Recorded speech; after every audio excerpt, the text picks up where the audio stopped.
Everyone, to improve English sentence structure, focus on clarity, conciseness, and variety.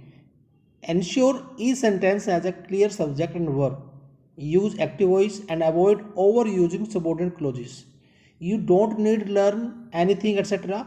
Just focus on the contents.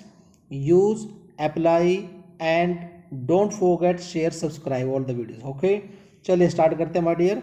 Let's move the first sentence and the structure. See my dear friends, on the sentence here is a, you can see at least means कम से कम.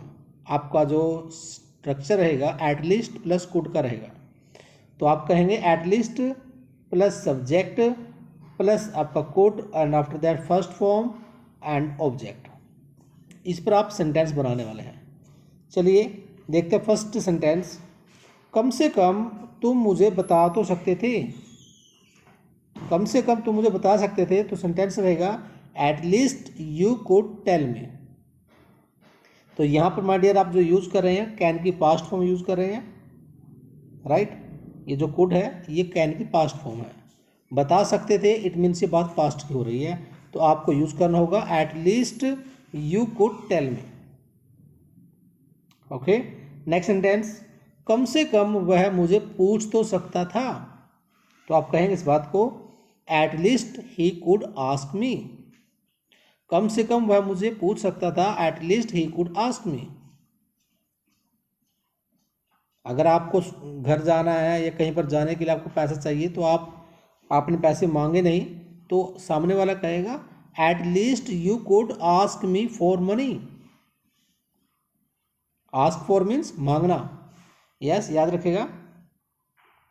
Ask for रहेगा my dear. अगर मैं यहाँ पर लिखता हूँ just minute, ask for, तो meaning रहेगा मांगना. नेक्स्ट. कम से कम वह मुझे कॉल तो कर सकती थी. At least she could call me. At least she could call me.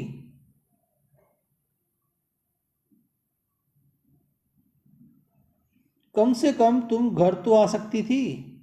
At least you could come the house.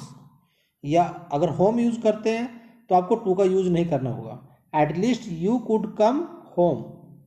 अगर आप हाउस का यूज करते हैं तो आप कहोगे at least you could come to house.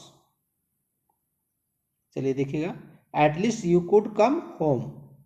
और अगर आप हाउस यूज करते हैं तो before house you have to use to. Next sentence. कम से कम पास तो हो सकते थे. At least you could pass the exam. Clear. तो ये आपका स्ट्रक्चर, सेकंड स्ट्रक्चर मैं आपके लिए लेकर आया हूँ. At least plus subject plus could plus verb की first form and then you में use object.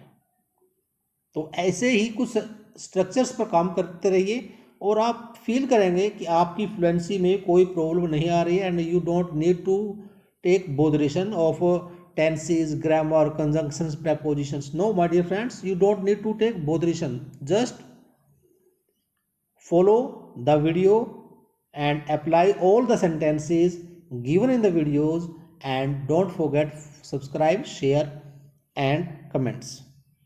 So my dear, for the next video I am saying to you bye bye, and I will meet you in the next video with the new contents, new structures. Okay.